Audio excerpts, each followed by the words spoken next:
আসসালামু আলাইকুম। Management accounting বই তার ৩য় অধ্যায় অ্যাবজর্পশন এবং ভেরিয়েবল কস্টিং তার আজকে আমরা ৩ নম্বর অঙ্কটা করব, যার নাম হচ্ছে নুহা লিমিটেড। তো সবাইকে ক্লাসে স্বাগতম। আশা করি আপনারা অঙ্কটা ভালোভাবে বুঝতে পারবেন। হ্যাঁ, তো নুহা লিমিটেডের প্রয়োজনীয় তথ্য দেওয়া আছে। তাহলে চলেন আমরা অঙ্কের দাগটা আগে পইড়া দেখি জিনিসটা কি বলছে। তো যারা দাগটা পড়তেছেন এক নজরে একটু স্ক্রিনশট দিয়ে নিবেন, অথবা আপনার বই যদি কাছে থাকে বই বের করে একটু চেক করে নিবেন যে এই অঙ্কটা আমার বইয়ের কত নম্বর, একটু দাগায় রাখেন। তারপর অঙ্কটা দেখেন, বুঝেন। আপনার অঙ্ক তো সমাধান আমরা স্ক্রিনশট দেওয়ার সুযোগ দেই, স্ক্রিনশট দিয়ে বাসায় করেন, তাহলে একটু সুবিধা হবে। ঠিক আছে? তো এই নুহা লিমিটেড, চলেন অঙ্ক শুরু করি। বিসমিল্লাহির রহমানির রাহিম। তো নুহা লিমিটেড নিচের তথ্যগুলো আছে। কি কি তথ্য দেখেন, তাদের দুইটা ইয়ারের তথ্য আছে, ইয়ার 1, ইয়ার 2। তো বিগিনিং বা ওপেনিং ইনভেন্টরি, ভেরিয়েবল কস্টিং এর ওপেনিং ইনভেন্টরি দেখেন প্রথম বছরে কত, নাই, 0। দ্বিতীয় বছরে ওপেনিং ইনভেন্টরি হলো 40,000 টাকা। অর্থাৎ আমরা তো জানি এই অঙ্কটা দুইটা পদ্ধতিতে করতে হয়, একটা কি ভেরিয়েবল, একটা কি অ্যাবজর্পশন। তো ভেরিয়েবল পদ্ধতির প্রথম বছরের ওপেনিং নাই, দ্বিতীয় বছরের ওপেনিং হলো 40,000 টাকা। তেমনি বিগিনিং ইনভেন্টরি অ্যাবজর্পশন পদ্ধতি, অ্যাবজর্পশন পদ্ধতিতেও প্রথম বছরে বিগিনিং নাই, দ্বিতীয় বছর হলো 58,000 টাকা। তো ভালো আছে, এইগুলো আমরা লিখলাম। এছাড়া আমাদের দেখেন ইন্ডিং ইনভেন্টরি, মানে তো বিগিনিং মানে ওপেনিং, তেমন ইন্ডিং বা সমাপনী দেখেন ভেরিয়েবল কস্টিং মেথডে প্রথম বছরে 40, দ্বিতীয় বছরে নাই। তেমনি ইন্ডিং ইনভেন্টরি অ্যাবজর্পশন পদ্ধতিতে প্রথম বছর 58, দ্বিতীয় বছর নাই। ঠিক আছে? আর প্রফিট, ভেরিয়েবল পদ্ধতিতে প্রফিট হইল 50-50, আর অ্যাবজর্পশন পদ্ধতিতে প্রফিট হইল 68-32। ঠিক আছে? তো এইগুলো তথ্য দিছে। তো এইগুলোর সাথে আমাদের প্রশ্নটা করছে প্রিপেয়ার এ রিকনসিলেশন স্টেটমেন্ট। তো আমরা ১ এবং ২ যে করলাম কস্ট পার ইউনিট বের করা, এটা কিন্তু কস্ট পার ইউনিট না। এটার নাম হইতেছে রিকনসিলেশন স্টেটমেন্ট, যার বাংলা অর্থ হইল সংশোধনী বিবরণী। অর্থাৎ আপনার অঙ্কটা হইছে কি হয় নাই তা একটা ক্যালকুলেশন করা।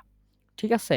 তো এটা আমরা তখনই ক্যালকুলেশন করতে পারবো যদি আমরা এই যে অ্যাবজর্পশন আর ভেরিয়েবল পদ্ধতিতে নিট প্রফিট বের করি। তো এই আমাদের বড় অঙ্কে নিট প্রফিট বাই করার পরে এটা করতে হয়। এটা না চাইলেও আপনি কইরা চেক করতে পারেন যে অঙ্কটা হইছে কিনা। এটা যদি মিলে তাহলে বুঝতে হবে অঙ্ক হইছে। এটা যদি না মিলে তাহলে অঙ্ক হয় নাই। কিন্তু এখানে যেহেতু এটা পার্ট বি এর একটা অঙ্ক ৪ নাম্বারের, তাই এটার মধ্যে সকল তথ্য দিয়া দিছে। তাহলে এখন আমাদের শুধু জানতে হবে যে রিকনসিলেশন স্টেটমেন্টটা করে কেমনে, তাই না?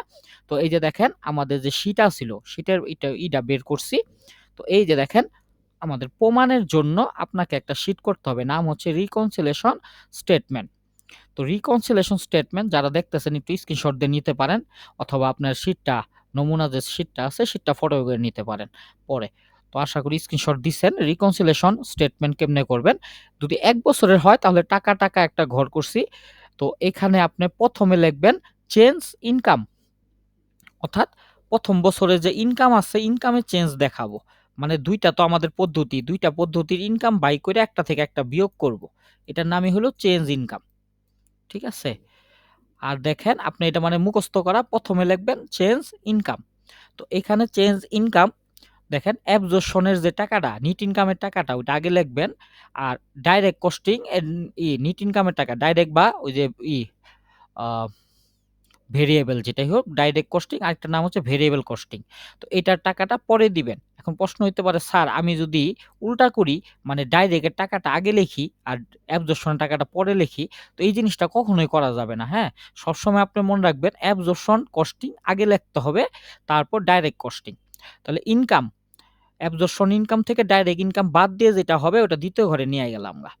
তারপর চেঞ্জ ইন ইনভেন্টরি, ইনভেন্টরি কত টাকা চেঞ্জ হইছে ২ জনের সেটা বাই করব। কেমনে বাই করব দেখেন, প্রথমে ওই যে আগের মতোই অ্যাবজর্পশন দিব আগে তাদের ইনভেন্টরি, এখান থেকে আপনার কি দিব, ডাইরেক্ট কস্টিং এর যে ইনভেন্টরি আছে সেটা দিব। পরে অ্যাবজর্পশনের ইনভেন্টরি থেকে ডাইরেক্টের ইনভেন্টরি বাদ দিলে যেটা বের হয় ওইটা হলো আমাদের উত্তর। তো আমাদের প্রফিটের চেঞ্জ মানে ২ টার বিয়োগফল, প্রফিটের বিয়োগফল আর ইনভেন্টরির বিয়োগফল সমান হবে। যখন সমান হবে তখন আমরা বুঝতে পারবো যে অঙ্কটা হইছে। কথা বুঝছেন? তো দেখেন আশা করি স্ক্রিনশট নিছেন আপনারা যে রিকনসিলিয়েশন স্টেটমেন্টটা কেমনে করে। তো চলেন এখন আমরা অঙ্কটা দেখাই। এই যে অঙ্কটা আছে নিচে আমরা দেখেন এখানে অঙ্ক সমাধান করছি। কোম্পানির প্রথমে নাম লিখছি নুহা লিমিটেড, রিকনসিলিয়েশন স্টেটমেন্ট সংশোধনী বিবরণী। তো এরপর আমরা যেটা নমুনা ছক দেখাইলাম না আপনাকে, যে সর্বপ্রথম আপনি লিখবেন চেঞ্জ প্রফিট। চেঞ্জ প্রফিটও লিখতে পারেন, খালি প্রফিটও লিখতে পারেন, কোনো সমস্যা নাই। ঠিক আছে? তো প্রফিট লিখলাম। আর একটু আগে কি বলছিলাম যে সর্বপ্রথম আপনাকে লিখতে হবে অ্যাবজর্পশনের টাকাটা। তারপর লিখবেন ডাইরেক্টের টাকাটা। ডাইরেক্ট বা ভেরিয়েবল একই কথা। অঙ্কের শিটের মধ্যে কিন্তু ভেরিয়েবল লেখা, তাই না? ভেরিয়েবল সরি ওখানেও ডাইরেক্টই লেখা। ডাইরেক্টও লিখতে পারেন, ভেরিয়েবলও লিখতে পারেন।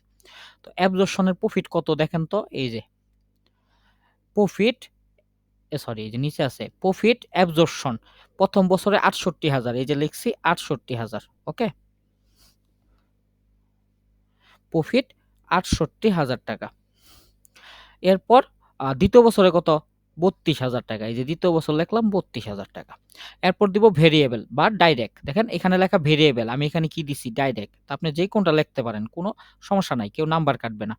তো এখানে আপনার দেখেন ডাইরেক্ট বা ভেরিয়েবলের কত, প্রথম বছরে ৫০,০০০ টাকা আর দ্বিতীয় বছরেও কত, ৫০,০০০ টাকা লেখলাম। এখন আপনি এই দুইটা কি করবেন, বিয়োগ করবেন, মানে পার্থক্য দেখাবেন। তো আমাদের অ্যাবজর্পশনের ৬৮ থেকে ভেরিয়েবল বা ডাইরেক্টের ৫০ বাদ দিলে আমাদের টাকা কত থাকে, ১৮। অ্যাবজর্পশনের ৩২ থেকে ভেরিয়েবলের বা ডাইরেক্টের ৫০ বাদ দিলে, যেহেতু ৩২টা ছোট ৫০টা বড়, তাহলে উত্তর হয় -১৮। কথা বুঝছেন?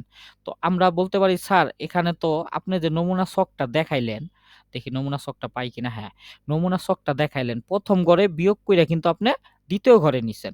ভাইয়া এটা তো ১ বছরের অঙ্ক ছিল, তাই না? কিন্তু আমরা যেটা করতেছি এটা কিন্তু ২ বছরের অঙ্ক। দেখছেন? ইয়ার 1, ইয়ার 2 পার্ট বি তে তো একটু বড় কইরা দিছে। তো এই কারণে আমরা নিচে দেখাইতেছি আর দ্বিতীয় ঘর নিতেছি না। তাহলে আমাদের ঘর দেওয়া দরকার ছিল ৪ টা। ইয়ার 1 এর ২ টা, ইয়ার 2 এর ২ টা। ঠিক আছে? অমনে দেওয়া আছে, এমনে দিয়ে দিছি। তাহলে দেখেন আমাদের এটার প্রফিট হলো 18,০০০ আর এটার প্রফিট হলো -18,০০০। ঠিক আছে? তো এটা গেল প্রফিট। এরপর আমরা চেঞ্জ ইনভেন্টরি দিব। কি দিব? Change inventory. দেখেন আমি খালি ইনভেন্টরি লিখছি। আপনি চাইলে চেঞ্জ ইনভেন্টরি লিখতে পারেন। তো চেঞ্জ ইনভেন্টরির মধ্যেও আপনাকে বুঝতে হবে আগে কি কোন পদ্ধতি লিখতে হবে। আগে লিখতে হবে আপনার অ্যাবজর্পশন পদ্ধতি। তো অ্যাবজর্পশনের দেখেন ইনভেন্টরি অ্যাবজর্পশন লেখলাম। ইনভেন্টরি করার নিয়ম হইল কি জানেন? ক্লোজিং থেকে ওপেনিং বাদ দিবেন। কি বাদ? এই যে দেখেন আমি লিখতেছি, যখন অঙ্ক করবেন করে নিবেন যে ক্লোজিং ইনভেন্টরি থেকে ওপেনিং ইনভেন্টরি বাদ দিলে যে টাকাটা হয় সেটা হলো অ্যাবজর্পশনের ইনভেন্টরি। বুঝছেন? তো চলেন ক্লোজিং থেকে ওপেনিং বাদ দিব। অ্যাবজর্পশন ফার্স্ট ইয়ার, এই যে অ্যাবজর্পশন ফার্স্ট ইয়ারের ওপেনিং বা বিগিনিং কত আছে, 0। আর ক্লোজিং কত, ইন্ডিং অ্যাবজর্পশন হলো ৫৮,০০০। তাহলে দেখেন ক্লোজিং ৫৮,০০০ থেকে ওপেনিং 0 বাদ দিছি, দেখছেন? ৫৮ থেকে 0 বাদ, তাহলে কত হয়, ৫৮,০০০ই হবে। ৫৮ থেকে 0 বাদ দিলে ৫৮,০০০। ওকে, এরপর এটা দ্বিতীয় বছর দেখেন। দ্বিতীয় বছর ওপেনিং অ্যাবজর্পশন এটা কিন্তু কত আছে, ৫৮,০০০। ওপেনিং আছে ৫৮,০০০ আর ক্লোজিং কত, এই যে ইন্ডিং অ্যাবজর্পশন দ্বিতীয় বছরে ইন্ডিং হইল নীল। তাহলে দেখেন 0 থেকে, মানে ক্লোজিং 0 থেকে ওপেনিং ৫৮,০০০ বাদ। এই যে সূত্র এটা ভাইয়া, ক্লোজিং থেকে ওপেনিং বাদ দিতেছি। ঠিক আছে? ক্লোজিং থেকে ওপেনিং বাদ দিতেছি। তাহলে প্রথমে কি করলাম, এই ক্লোজিং ৫৮ থেকে ওপেনিং 0 বাদ, ৫৮ থেকে 0 বাদ, তাহলে ৫৮,০০০। দেখছেন? আর দ্বিতীয়তে তাই, 0 থেকে ওপেনিং ৫৮,০০০ বাদ, তাহলে হইল কত, -৫৮,০০০। 0 থেকে যদি ৫৮,০০০ বাদ দেন -৫৮,০০০ হবে। তো আশা করি এটুক বুঝছেন। এটা কোন পদ্ধতি করলাম ভাইয়া? এটা করলাম হইলো অ্যাবজর্পশন পদ্ধতি। এখন আমরা করব ডাইরেক্ট পদ্ধতি। কি পদ্ধতির নাম? ডাইরেক্ট বা ভেরিয়েবল পদ্ধতি। তো ডাইরেক্ট বা ভেরিয়েবলে দেখেন এই যে আ এই যে ইন্ডিং ভেরিয়েবল প্রথম বছরে কত, ইন্ডিং কত 40, তার থেকে এই যে বিগিনিং ভেরিয়েবল ওপেনিং বাদ দিয়ে দিবেন। 40 থেকে 0 বাদ, এই যে দেখেন 40 থেকে 0 বাদ, তাহলে 40,০০০। আর দ্বিতীয় বছরে দেখেন ক্লোজিং কত, 0। 0 থেকে ওপেনিং কত, 40। তো 0 থেকে 40 বাদ, 0 থেকে 40 বাদ দিলে -40। তাহলে সূত্রটা কি? এই যে দেখেন আমরা এখানে লিখে দিছি। সূত্রটা হইলো ক্লোজিং ইনভেন্টরি থেকে ওপেনিং ইনভেন্টরি বাদ দিম, যেই বছরের যেটা আছে। আচ্ছা, তো এটা আপনার একটু যখন অঙ্ক করবেন খাতার সাইডে লেখা রাখবেন যে চেঞ্জিং ইনভেন্টরিতে আপনার ক্লোজিং থেকে ওপেনিং বাদ যায় মাইনাস কইরা। তাহলে দেখেন এটাও তাই ৫৮ থেকে ৪০ মাইনাস করলে এই যে ইনভেন্টরি চেঞ্জ ইনভেন্টরি মানেই অ্যাবজর্পশন থেকে ভেরিয়েবল কি করতে হবে মাইনাস করতে হবে আপনাকে। তো দেখেন এখানে মাইনাস করলে কত আইছে ৫৮ থেকে ৪০ বাদ দিলে ১৮,০০০ আর এখানে মাইনাস ১৮ থেকে মাইনাস ৪০ বাদ দিলে মাইনাস ১৮ মাইনাস ৫৮ থেকে মাইনাস ৪০ বাদ দিলে মাইনাস ১৮। তো স্যার এটা কেমনে সম্ভব? তো অনেকে মনে করতে পারেন যে আপনার জিনিসটা এমনে দেখেন মাইনাস ১৮ এটা কি মাইনাস ১৮ এর সাথে আপনি কি করতেছেন নিচেটা কিন্তু অলরেডি মাইনাস করতেছেন। স্যার তাহলে কি সাইডে মাইনাস লিখে দিব না এই যে এখানে যে লিখবেন না চেঞ্জ ইনভেন্টরি তাইলে বুঝাবো এটা মাইনাস হইতাছে। তো এটা যেহেতু মাইনাস হইতাছে এটা সাইডেও কি হবে মাইনাস হবে। তারপরে দ্বিতীয় টাকাটা কত এই যে মাইনাস ৪০,০০০ দেখছেন। তো এখানে কিন্তু এটা মাইনাস ৫৮,০০০ই থাকবে কিন্তু এটা মাইনাসে মাইনাসে কি হয়ে যাবে প্লাস ৪০,০০০ হয়ে যাবে।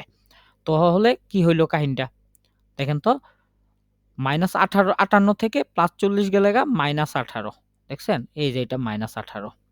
তো এইভাবে জিনিসটা হিসাব হয়। তাহলে দেখেন এই টাকাটা আর উপরে যে টাকাটা বাইর করছি মানে প্রফিটের চেঞ্জ দুইটা দেখেন সেম হয়ে গেছে। এই যে দেখেন মিলে গেছে এটা। এটা ১৮ এটা প্লাস ১৮ এটা মাইনাস ১৮ এটা মাইনাস ১৮। তার মানে আমাদের অঙ্কে যে তথ্যগুলো দেওয়া আছে সব ঠিক আছে।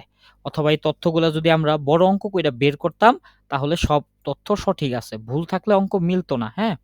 তো দেখেন নোহা লিমিটেড অঙ্কটা আপনাদের সামনে এখানে প্রেজেন্ট কইরা দিলাম। আপনারা দেখেন, স্ক্রিনশট নেন, তারপরে বাসায় অঙ্কটা কইরেন। ওকে? তো আজকে এই পর্যন্তই।